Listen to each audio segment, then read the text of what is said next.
Rique Mais Notícias. 7h05. Há uma tradição no Brasil de que quando um governo completa 100 dias, se faz o balanço dos primeiros 100 dias da administração.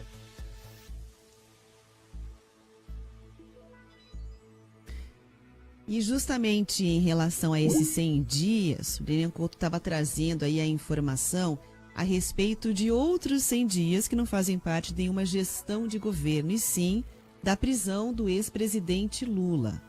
Mesmo detido, inelegível, continua fazendo campanha de dentro da cela através dos porta-vozes do Partido dos Trabalhadores. Hoje, dia 16 de julho, portanto, fazem aí, ouvintes, 100 dias que o ex-presidente Lula está preso em uma cela especial na Superintendência da Polícia Federal aqui em Curitiba. Ele chegou por lá no dia 7 de abril e você, ouvinte, deve lembrar que houve por parte do desembargador plantonista Rogério Favretto uma tentativa de soltar Lula na última semana. Mas depois de idas e vindas, isso foi revertido com uma decisão do presidente do Tribunal Regional Federal da 4ª Região, o Thompson Flores. O que acontece é que, mesmo condenado e preso, Lula segue em campanha política para presidente. Desde que a Justiça liberou a visita de amigos, Lula já recebeu 16 pessoas em 11 datas diferentes, principalmente a presidente do PT, a Gleisi Hoffmann, que foi quem mais esteve com Lula nesse período em que ele está preso. A pré-campanha, portanto, tem sido feita através de interlocutores. Nós estamos aí a um mês do prazo final para o registro das candidaturas no Tribunal Superior Eleitoral. E a intenção do Partido dos Trabalhadores é arrastar a ideia de Lula presidente até o fim desse prazo. Quem está sendo apontado como possível plano B, extraoficialmente, para caso o PT não consiga reverter a decisão da situação do Lula, é o ex-prefeito de São Paulo, Fernando Haddad, que agora tem passe livre para encontrar o ex-presidente. Haddad foi constituído com procuração para atuar como advogado de Lula. O ex-presidente foi condenado a 12 anos e 1 mês de prisão no caso do triplex do Guarujá. E aí, Denião, um detalhe. Hoje tem alguns jornais de circulação nacional publicando também que o ex-ministro Sepúlveda Pertence, ex-ministro do STF, pediu para deixar a defesa do ex-presidente Lula e apontam uma carta que teria sido entregue ao ex-presidente na prisão, que seria divergência com outros defensores, com outros advogados, o motivo para que ele deixe essa saída conforme divulgado por esses veículos de circulação nacional. Nesses 100 dias de prisão, Lula passou a receber todas as segundas-feiras visitas religiosas, incluindo um frei, um pastor, um monge e até um pai de santo.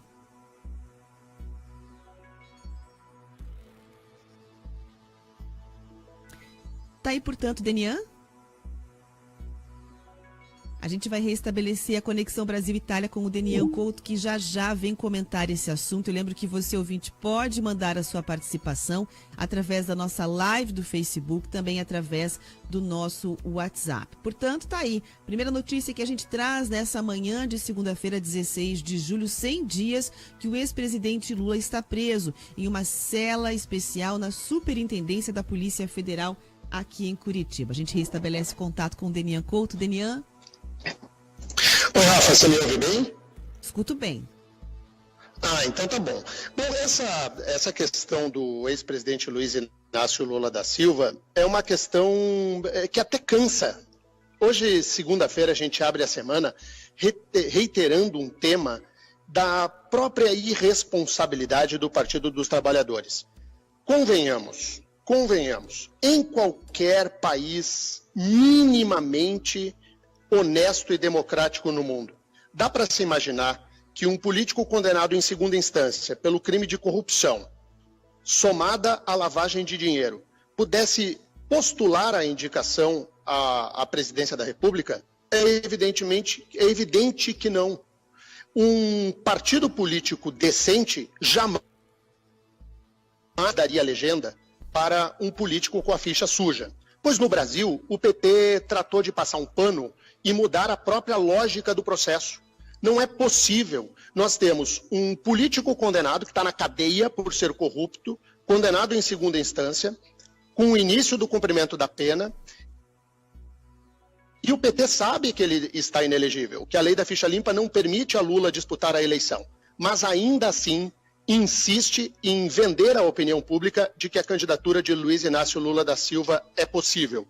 Isso cria instabilidade ao jogo político brasileiro, gera instabilidade e o PT trabalha hoje na tese do quanto pior, melhor. Hoje nós temos um país que vive às vésperas da eleição, terminou a Copa do Mundo, nós vivemos às vésperas da eleição, já nas próximas semanas teremos as convenções partidárias e o PT trabalha com a lógica de vamos esculhambar o que já está muito ruim. Pobre país. Vamos passar a limpo, pegar uma folha de almaço e escrever lá em cima da folha de almaço. Possíveis candidatos à presidência da República. Se houver honestidade intelectual, o nome de Lula não estará, porque ele é ficha suja e a justiça vai barrar a candidatura de Lula cedo ou tarde. Como o PT não está nem aí para isso, a gente que se lasque. E nós iniciamos mais uma semana de trabalho, mais uma semana de estudo em Curitiba e no Brasil, tendo de conviver com a irresponsabilidade de um partido que é presidido por uma paranaense, a senadora Gleice Hoffmann. Rafaela. Tem aí uma informação que circula hoje nos jornais de publicação nacional, traz a notícia de que o ex-ministro do Supremo Tribunal Federal e um dos principais advogados do ex-presidente Lula, o Sepúlveda Pertence, pediu para deixar a defesa do ex-presidente. Segundo as publicações, ele teria enviado uma carta ao ex-presidente na cadeia e na última sexta-feira, dizendo que o motivo seriam divergências com outros advogados da defesa do ex-presidente. Está complicada a situação, hein? Até o entendimento entre os próprios advogados do ex-presidente Lula. E isso tem uma explicação, Rafaela, que é perfeita, né? É muito simples de entender por quê. Porque o ex-ministro Sepúlveda Pertence tem uma história inteira no direito, no magistério, na advocacia, no tempo que ocupou uma vaga na Corte Suprema Brasileira. Ele atua no mundo do direito, no mundo jurídico. E a defesa do ex-presidente Lula, que é tocada pelo advogado Cristiano Zanin, atua no campo da política. E no campo da política não se sente confortável o ex-ministro Sepúlveda Pertence. Então o Sepúlveda pulou do barco e aí ficará apenas o discurso político. O Sepúlveda Pertence jamais iria fazer uma defesa no sentido de que Lula é elegível, por exemplo. Não vai se voltar contra a lei da ficha limpa, que talvez seja a norma jurídica brasileira de maior avanço democrático que nós produzimos no país nos últimos 100 anos, sem dúvida nenhuma, que é a lei que não permite que pessoas sujas alcancem o poder. Não dá para contar com que Sepúlveda Pertence vá atuar desse lado da batalha. Deixou tudo para o Cristiano Zanin, é mais uma derrota para o ex-presidente Luiz Inácio Lula da Silva. E os ouvintes da Jovem Pan dizem o quê, Rafa? Os ouvintes estão mandando participações, muitos ouvintes já sintonizados aqui na Jovem Pan, através da live do Facebook, também do nosso WhatsApp. Tem ouvintes perguntando a respeito da questão da imunidade parlamentar, Eninha. Tem ouvinte que quer saber o seguinte: o que tem que acontecer para acabar com a imunidade parlamentar? A imunidade parlamentar, ela não tem que acabar. Eu entendo o ouvinte, ele fica incomodado porque investido do cargo de deputado federal ou de senador, por exemplo, parece que o político pode tudo, né? E isso tem cara de privilégio ao político. Só que não é. Isso é uma garantia ao eleito e, de certa maneira, uma garantia ao eleitor.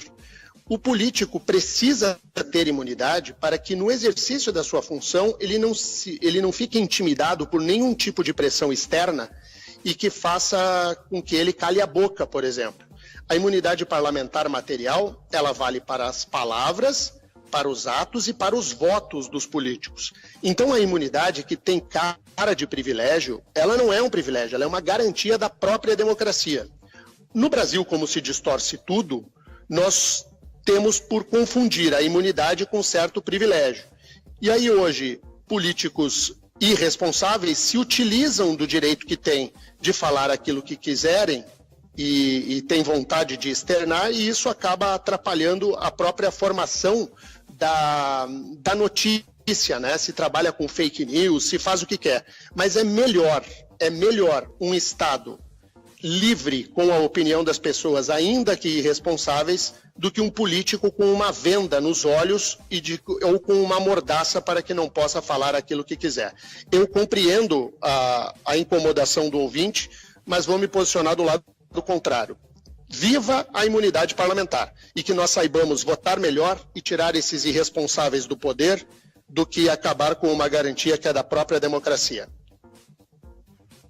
Tem ouvintes aqui participando de Florianópolis, gente do interior de São Paulo mandando mensagem que está sintonizado aqui na Jovem Pan. E tem ouvinte também dizendo o seguinte, o Leonardo aqui mandou participação afirmando que tudo isso faz parte de uma estratégia eleitoral do Partido dos Trabalhadores. Segundo o ouvinte, o que ele percebe é tentar angariar votos já com essa pré-campanha feita através de interlocutores. E aí, quando receber a negativa pela lei da ficha limpa, para poder fazer o registro da candidatura, aí o discurso muda para dizer que esse seria um golpe. E aí sim pedir para votar em um substituto oficialmente. Ele aposta que essa é a estratégia do Partido dos Trabalhadores para essa eleição. E ele está certíssimo, é isso mesmo. Como o PT não tem nenhum compromisso com a democracia, dirá que é um golpe. E não é golpe. Golpe. Que golpe é esse que a lei valha para todo mundo, menos para o Lula? Se alguém caminha e flerta com a ideia do golpe, é justamente Lula, Gleice Hoffmann e seus apaniguados. A leitura do ouvinte é absolutamente perfeita. O que o PT fará?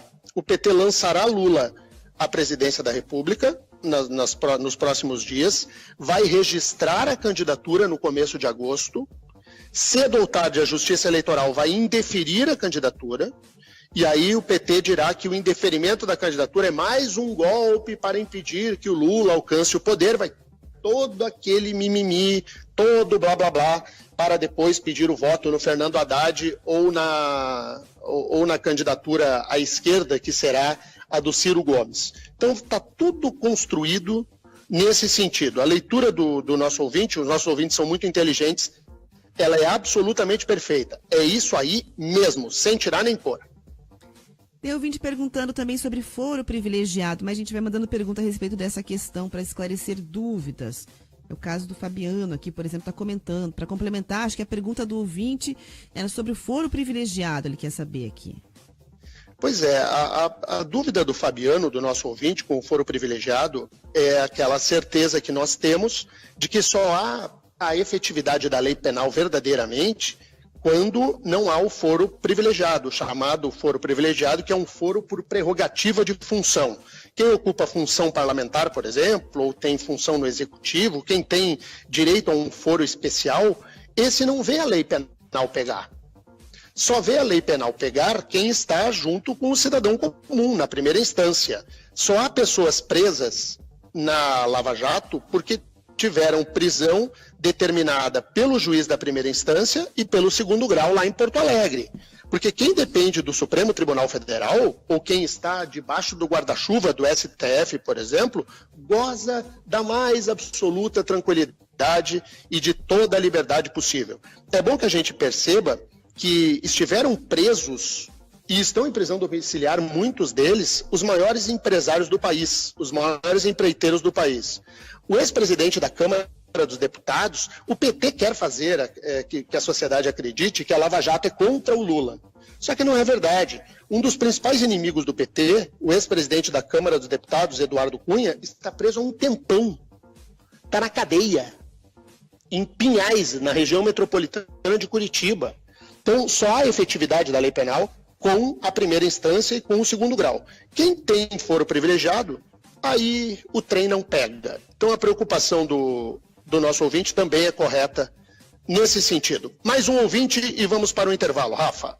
Tá certo, Dini. Deixa eu registrar, só tem pessoal do Recife mandando participação, os ouvintes da região metropolitana e muitos ouvintes perguntando sobre as reais chances de eleição, de emplacar o Partido dos Trabalhadores diante de todo o escândalo de corrupção envolvido na Lava Jato. Tem gente querendo saber se ainda tem possibilidade do partido emplacar, se ele ainda tem força.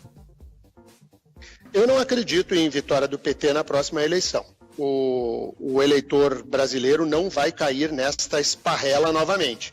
Mas sobre isso eu gostaria verdadeiramente de não opinar em respeito à liberdade do voto de cada um, né? Eu acho, daí, na urna eletrônica, diante da urna, cada um vota do jeito que achar que deve. Então, sobre isso, eu gostaria de deixar na consciência do eleitor. Mas sobre chance de vitória, eu particularmente não acredito. E não acredito nem que Lula fosse, se na hipótese por mais absurda do mundo, com Lula candidato, nem assim eu acreditaria na vitória do PT no próximo pleito presidencial. 7h20, fazemos um intervalo agora. Terribas, gostou do jogo ontem ou não? Sabe que eu gosto. Assim, eu achei que faltou um pouquinho ainda daquela, sabe, aquele negócio de final, assim, mais obrigado. Só que foi bonito, foi um jogo legal. Mas não foi com toda a potência da final, eu achei. Pô, eu achei um jogão. Não, o time da França é muito melhor que o time da Croácia, não deu pros croatas, né? Não, o jogo foi legal, foi bonito. Mas teve finais de Copa do Mundo mais emocionantes, né? O jogo foi legal. Rick Mais Notícias. De volta com o Rick Mais Notícias na manhã desta segunda-feira. Daniel Couto, tem agente da CIA infiltrado aqui no Paraná, é? Você viu que a esposa do juiz federal Sérgio Moro, a Rosângela Moro, tirou a maior onda, né? Eu acho que ela fez correto, ela postou uma foto do marido com roupa... Com roupa daqueles, tipo smoking, não é, Rafa? É, um smoking com gravata borboleta, todo arrumado, meio 007, e aí, assim. Isso, fez assim, e aí escreveu de legenda lá, o meu agente da CIA favorito, né? Tirando onda, colocou aqueles emojis, a carinha rindo e tudo, porque é só debochando. Não tem como levar a sério, porque isso tudo culminou, inclusive, nessa postagem da esposa do juiz federal Sérgio Moro, pelo fato de que o jurista Comparato, Fábio Conder Comparato, disse não ter dúvida alguma de que o juiz federal Sérgio Moro era um agente norte-americano infiltrado no Brasil. E aí a senadora Gleice Hoffmann, para vergonha de todos os paranaenses, foi lá e carimbou em cima. É isso mesmo. Então, nós descemos ao nível topeira quando acontece o debate político no Brasil. Imagina que o debate político é de que há uma perseguição ao coitadinho do Lula, que o Lula é a alma mais honesta do país, e de que o juiz perseguidor é um agente norte-americano infiltrado na justiça brasileira. Verdade mesmo, você que está aí do outro lado do rádio, tem como levar a sério, um debate político desse nível? Tem como nós acreditarmos de que a presidente do Partido dos Trabalhadores vende à opinião pública de que o juiz federal de Curitiba é um agente americano infiltrado dentro do judiciário brasileiro? E isso é nível de discussão que seja aceitável para a política nacional? A gente está num nível meio infantilizado, num debate de redes sociais, típico de 5 anos de idade. Nós descemos ao subsolo da capacidade da reflexão nacional. E a gente tem que seguir trabalhando, a gente tem que seguir tocando o barco, porque tem boleto para pagar, tem conta para tocar, tem colégio, tem que ajudar o filho para estudar, tem tudo. A gente tem que tocar a nossa vida. E aí a classe política, que deveria minimamente trabalhar pelo interesse público, fica numa discussão de que um juiz que tem a mão pesada para condenar quem comete crime e atenta contra o interesse público seria um agente norte-americano infiltrado no Brasil. Por isso, gostei demais da postagem da senhora do juiz Sérgio Moro, a senhora Rosângela Moro, quando postou uma foto fazendo piada de algo que tem que ser tratado como piada. O Brasil definitivamente não é um país em que a classe política seja séria. O nosso país tem tudo, só que é uma piada. Não dá para acreditar. Vamos falar sério, Rafaela, no que toca a Lava Jato. O que tem de notícia boa aí? Bom, Daniel, tem notícia a respeito da Procuradoria-Geral da República, que defendeu no STJ, Superior Tribunal de Justiça, que o juiz Sérgio Moro é sim imparcial para julgar os processos do ex-presidente Lula. Essa manifestação foi feita dentro de um recurso em que a defesa do ex-presidente afirma que Moro é parcial para julgar o processo do sítio em Atibaia. É um processo que está transcorrendo aqui em Curitiba. Já teve, inclusive, muitas testemunhas de acusação e defesa que foram ouvidas e tem interrogatório do ex-presidente Lula marcado para o mês de setembro, ou seja, está perto aí de uma conclusão. Os advogados pediram, então, que o juiz Sérgio Moro fosse considerado suspeito para atuar nessa ação. Eles pediram ainda anulação dos atos de Moro no processo. A decisão foi do subprocurador Nívio de Freitas Silva Filho. Ele afirmou que o juiz Sérgio Moro age de forma imparcial. O pedido para Moro ser considerado suspeito já foi negado pelo próprio juiz do Paraná, pelo Tribunal Regional Federal da 4ª Região, que é a segunda instância da Justiça Federal. E aí, nos dois casos, o Ministério Público também foi lá, se manifestou contra a retirada, o afastamento do juiz dessa ação, desse processo. Lembrando que, de acordo com as denúncias, essa história toda do sítio é de que o sítio pertence a Lula e aí recebeu reformas que teriam sido bancadas pela empreiteira OAS em troca de contratos com a Petrobras. Seria um pagamento de propina disfarçado, para uma tradução bem grosseira. O juiz Sérgio Moro está desde o começo do ano, portanto, ouvindo testemunhas, e aí 11 de setembro é a data marcada para que ele faça, então, o interrogatório do réu, o interrogatório do ex-presidente Lula, o primeiro encontro dos dois, aí depois que Lula foi preso em abril.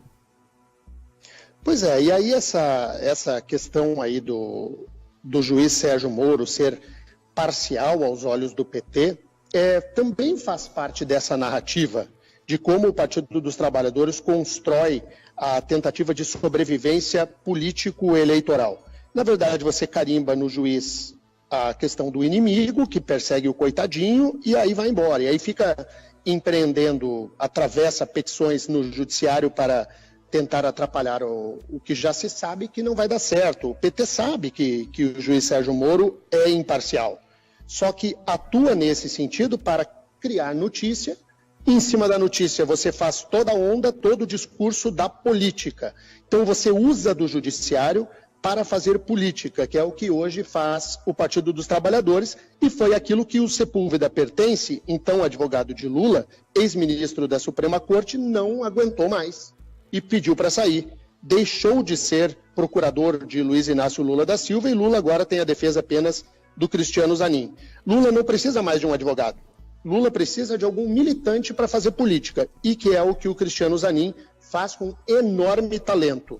Usa da sua atuação no mundo jurídico, na defesa do seu representado, para gerar fato de natureza política, tanto que ele virou meio... tá na moda o Cristiano Zanin, né? Ele faz live no Facebook, ele dá entrevista coletiva, lambe bem aquele cabelo para trás, está sempre bem arrumadinho, terno bem cortado, tá se aproveitando também da visibilidade que o caso Lula lhe dá. O Cristiano Zanin é um homem que gosta de um holofote também, que não é brinquedo. Meio-dia, 31 minutos aqui na Itália, 7 horas 31 minutos no Brasil. E os ouvintes dizem o quê, Rafa? Pois é, os ouvintes vêm dando participações aqui, muitos dando risadas, Deninha, só mandando risadas aqui a respeito da história do agente da CIA, dizendo que é brincadeira. Aí um dos ouvintes mandou aqui, Sérgio Moro, agente da CIA, já pensou? 00 Moro. Mandaram várias brincadeiras aqui em torno disso. E cabe até um parênteses.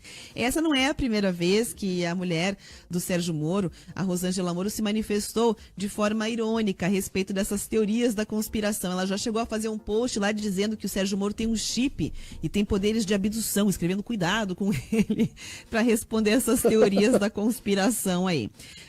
Muitos ouvintes mandando participações nesse sentido, mas tem uma pergunta aqui, um ouvinte disse o seguinte: até onde vai o direito de um parlamentar ou de um político difamar um juiz federal sem que haja uma punição? Pois é, esse é o ponto que eu gostaria de sublinhar. Ela se refere certamente à fala da senadora Gleice Hoffmann, que fala tudo o que quer, e não há nenhum tipo de sanção judicial pelo fato da sua imunidade parlamentar. Mas eu quero sublinhar novamente que este não é o problema. Não é esse o problema a ser enfrentado. Não está na imunidade parlamentar em si, e sim em eleição de figuras como esta que nós estamos falando. Quando você dá poder a pessoas que não estão preocupadas com o país e sim com o próprio partido, o resultado que se tem disso é um resultado negativo.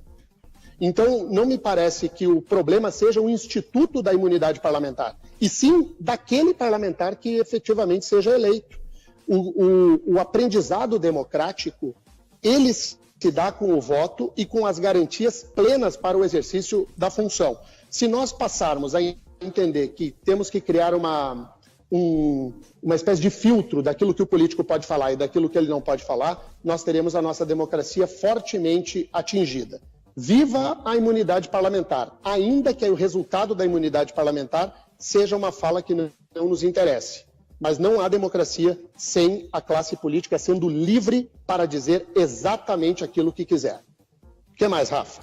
Tem ouvinte perguntando o seguinte, a respeito desse pedido para afastar o juiz Sérgio Moro do processo do sítio de Atibaia. Tem ouvinte querendo saber se a defesa do ex-presidente Lula não acabou ganhando argumentos ou força a partir da absolvição do ex-presidente naquele processo lá em Brasília, no qual ele era acusado de obstrução de justiça, numa tentativa de tentar melar uma possível delação do Nestor Severo. Então, estão perguntando os impactos dessa absolvição, se isso não fortalece a defesa dele para esses argumentos de que o juiz Sérgio Moro não é capaz ou de tentar não validar a decisão, né, e o trabalho do juiz. Isso só serve de argumento para quem trabalha na política, não no direito, né? Não na justiça. Os processos, eles são muito distintos, né? A questão da obstrução da justiça, a prova não era consistente, que é muito diferente do crime cometido de fundo, que é o crime da corrupção e da lavagem de dinheiro, onde o conteúdo probatório é gigantesco. O professor René Ariel Dotti, o maior entre todos os criminalistas do nosso estado, do estado do Paraná, ele usa uma expressão que eu gosto demais. Ele diz: a cadeia de provas contra o ex-presidente Lula é irrefutável. Então nós temos uma cadeia de provas, uma entrelaçada à outra, de provas diretas, de provas indiretas, de provas documentais somadas às provas testemunhais, que são essas provas somadas são arrasadoras.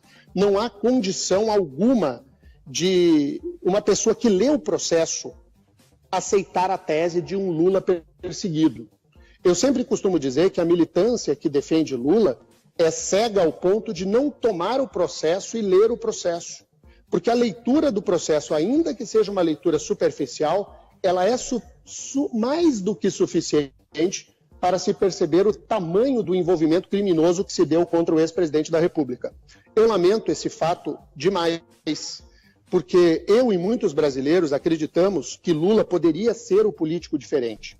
O político que, investido do cargo, faria diferente, de que ele não iria comungar da mesma prática delituosa de seus antecessores, de que o Partido dos Trabalhadores, uma vez investido do poder federal na União, faria diferente de todos os outros partidos, de todas as outras legendas. Mas o que nós vimos é que não apenas fez igual, como ainda criou um requintado esquema de corrupção, o maior esquema de corrupção da história do mundo para desviar dinheiro público.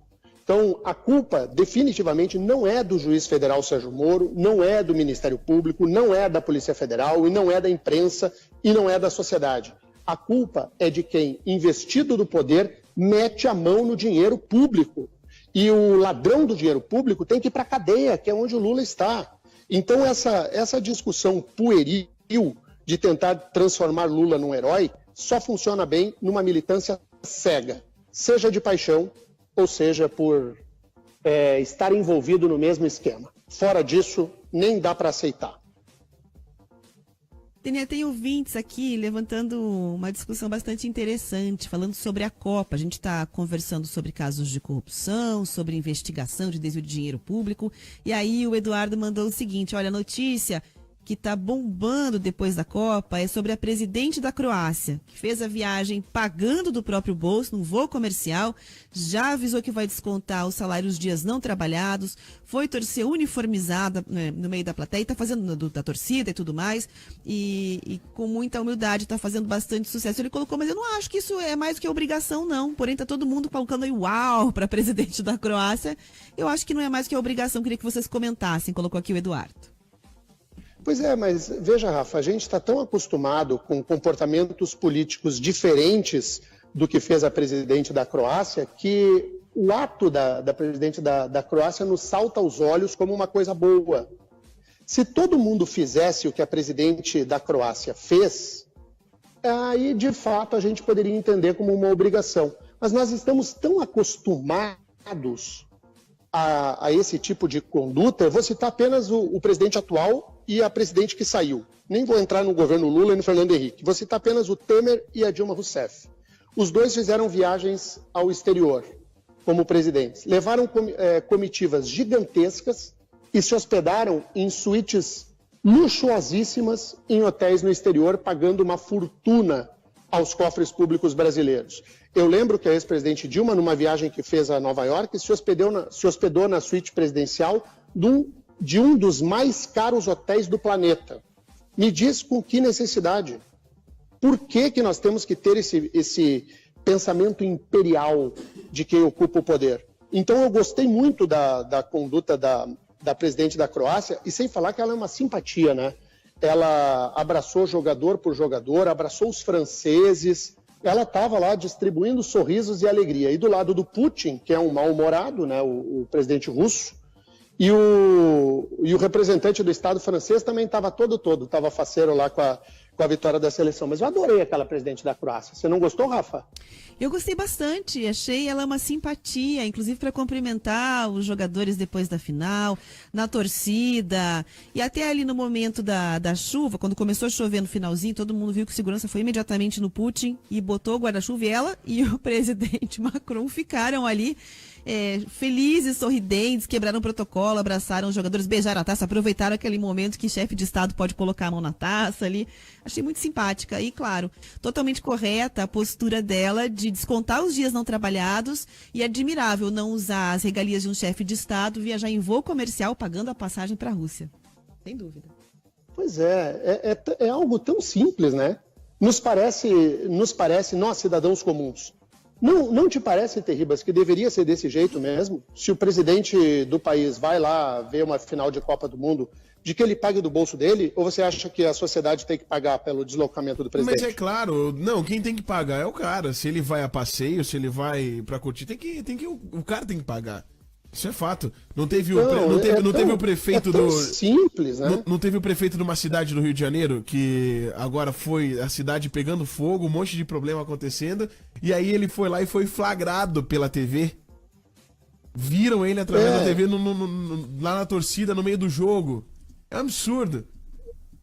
E quem paga é a gente, né? Tava curtindinho, Terribas. Tava gostosinho. Tava de legal. boa. Agora, é impressionante como a figura do... Quando a gente viu aí a final da Copa, claro que se exalta os grandes jogadores, né? Aquele guri francês, o Mbappé, esse guri vai ser o melhor jogador do mundo muito em breve. Ele é um jogador de futebol extraordinário. O Griezmann jogou muito. Aquele croata que joga no Real Madrid, o Modric, que ganhou a bola de ouro, né, de melhor jogador da Copa do Mundo, são atletas espetaculares. Vocês prestaram atenção de como o Neymar, que é o nosso principal jogador, o principal jogador brasileiro, entrou na Copa de um tamanho e saiu muito pequenininho? Pois é. Que o Neymar agora, até o Bernardinho do vôlei está querendo ser coach do Neymar. O Neymar virou o tamanho de uma formiguinha no mundo do futebol. Virou nada, né? Virou nada, acabou. Certo. -1 pro Neymar. E ele é colega de time, Terribas, do Mbappé. Do Mbappé. E aí você sabe que tem uma treta, né, entre os dois, né?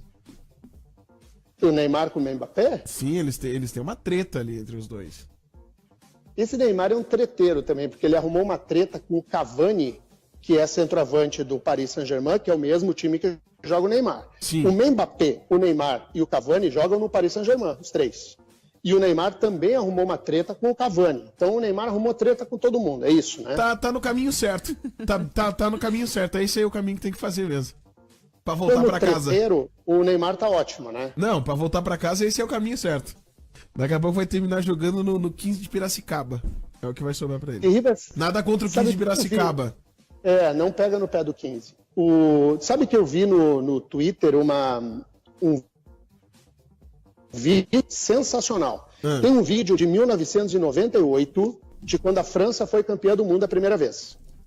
E aí aparece um molequinho, um gurizinho, um piá. Parece um piazinho de uns 6 anos de idade, com uma bola na mão. correndo atrás dos jogadores franceses para colher assinatura, autógrafo, dos jogadores franceses da seleção de 98. E aí a televisão está fazendo uma reportagem e a televisão entrevista um menininho. E pede para ele dizer o nome dos jogadores da seleção. E ele começa a dizer Barthez, Henry, começa a dizer o nome de todos, né? Diz, e qual que você gosta mais? Aí, o Zidane. Daí aparece ele colhendo a assinatura do Zidane. O Griezmann. O Griezmann era o gurizinho que estava colhendo as assinaturas. Ele estava lá tietando os jogadores em 1998, portanto, há 20 anos. Há 20 anos, o jogador que ontem fez 2 gols na final de uma Copa do Mundo, há 20 anos tietava Zinedine Zidane, o maior jogador da história do futebol francês. Tem fatos assim que são emocionantes, que fazem que a gente entenda que futebol não é só um esporte, futebol é uma questão cultural muito forte. Fiquei muito feliz com a final da Copa do Mundo em si, de ver a Croácia, um país desacreditado no mundo do futebol, graças ao Modric e a outros atletas também de enorme qualidade, enfrentar a França e foi de igual para igual até onde deu. Porque daí depois a qualidade do time francês aí nem dá para de brincadeira. Meteu o trator em cima e já era. Rick Mais Notícias. Voltamos com o Rick Mais Notícias dessa segunda-feira, 16 de julho de 2018. Daniel Couto teve desistência aí na disputa pela presidência do país. Pois é, o Flávio Rocha, né, que havia se lançado candidato à presidência pelo partido que ele, de certa forma, é o partido da Igreja Universal. Flávio Rocha é um empresário, dono de um dos maiores grupos de venda de varejo do país, né? Ele é um homem muito rico, eu o entrevistei na Jovem Pan um tempo atrás e na RIC TV Record.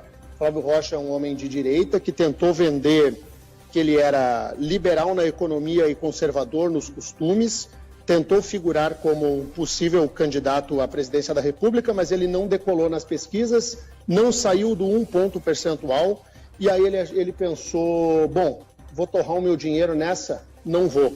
E pulou do barco.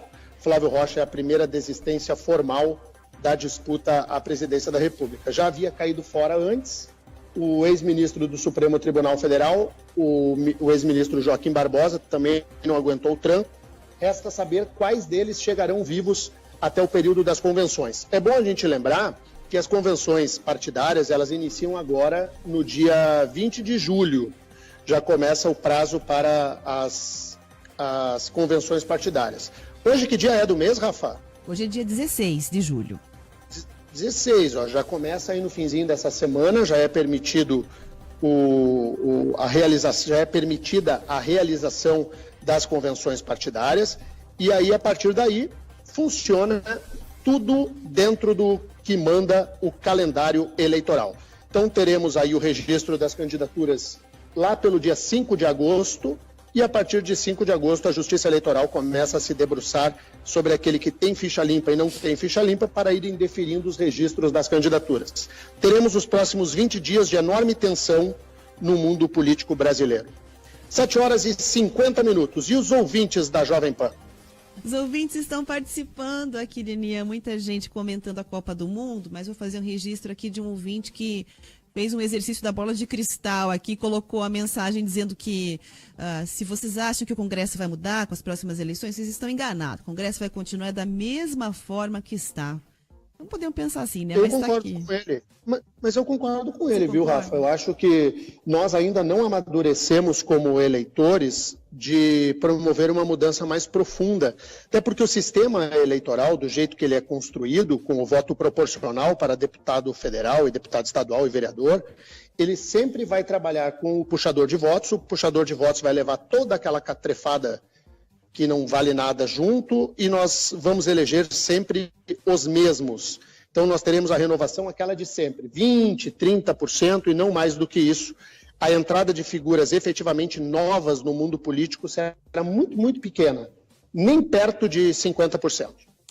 Aí, portanto, essa foi a participação do Luiz César. Também tem gente comentando aqui a postura da presidente da Croácia, dizendo, olha, a ouvinte mandou aqui, a presidente da Croácia salvou as mulheres, estávamos desacreditadas como políticas, pelo menos aqui no Brasil, disse.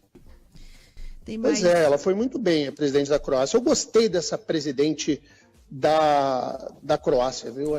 Eu achei uma simpatia, gostei que ela foi de camiseta da seleção, achei ela bem simples, gostei mesmo. E ela tinha sido flagrada, Rafaela, nos jogos anteriores, no meio da galera. Ela nem estava lá na tribuna de honra lá. E daí, por falar em mulher, defender as mulheres, você viu a invasão que teve no campo?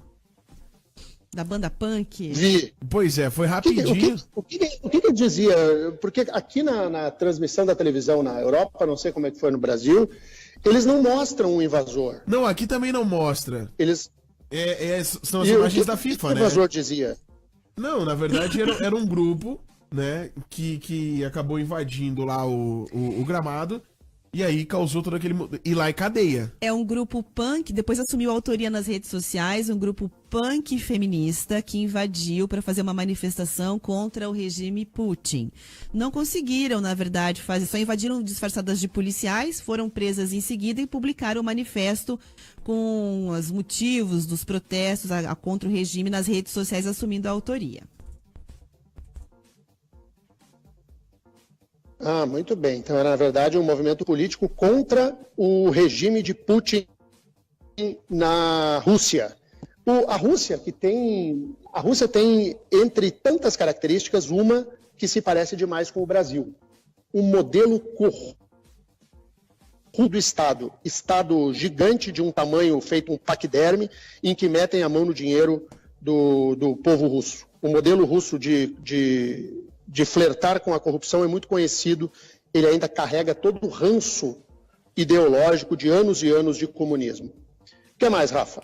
E tem muitos ouvintes falando aqui a respeito do Neymar na Copa, dizendo que o Neymar não vai ser o melhor do mundo, uma participação que chega pelo WhatsApp, que o ouvinte não assinou, mas disse que o motivo é porque a imagem dele é muito ruim hoje.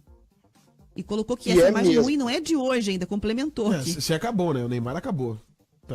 Se ele não fizer um tomara que ele trabalho consiga fortíssimo.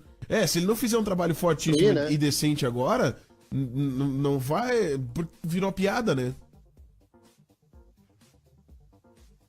Pois é. Sabe que essa coisa do futebol aqui na Itália, hoje é um dia que todas as atenções estão voltadas para a chegada do Cristiano Ronaldo. O Cristiano Ronaldo assinou com a Juventus, que é o principal time italiano na atualidade, deixou o Real Madrid, vem para a Juventus, e aí os italianos estão ensandecidos aqui com a vinda do Cristiano Ronaldo para jogar no futebol local. Estão empolgadíssimos. E tem uma notícia que envolve o jogador brasileiro Marcelo, o lateral esquerdo. O lateral esquerdo Marcelo, que joga no Real Madrid, ele é amigo do Cristiano Ronaldo, daqueles amigos grudados. Sabe, amigo, não só colega de trabalho, amigo de fé, irmão, camarada. E aí os jornais italianos trazem a notícia, não sei se essa notícia chegou ao Brasil, mas os jornais italianos trazem a notícia com letras garrafais, dizendo que o Cristiano Ronaldo fez uma exigência para que a Juventus contrate o Marcelo, porque ele quer o Marcelo jogando na Juventus junto com ele. Tomara que todos nós tenhamos amigos como o Cristiano é amigo do Marcelo, de arrumar até um contrato milionário para o amigo na Juventus. Essa notícia chegou aí, Rafa? Você viu em algum lugar aí ou não? Tem alguns blogs de esporte que vão colocando, mas colocam sempre na condicional. É pedido, a Juventus teria separado 225 milhões para poder fazer o pagamento. De forma oficial, não. Muito blogueiro colocando isso. Mas os blogueiros estão certos, porque a notícia do momento aqui, claro, além da apresentação do Cristiano Ronaldo, é a possível contratação do Marcelo, do lateral esquerdo brasileiro que joga no Real Madrid, para a Juventus. E a Juventus está montando um timão, né, para tentar devolver o futebol italiano ao patamar que sempre esteve aí como um dos principais do mundo. Você tem que ver que tristeza, Terribas, que é o intervalo comercial da transmissão da Copa do Mundo aqui na Itália. Aí entra lá o break, né, no intervalo do jogo. É um mimimi danado. Nós, da Itália, estamos pensando em 2022. Sabe aquela coisa do estamos fora e o choro do italiano? Coitado dos italianos.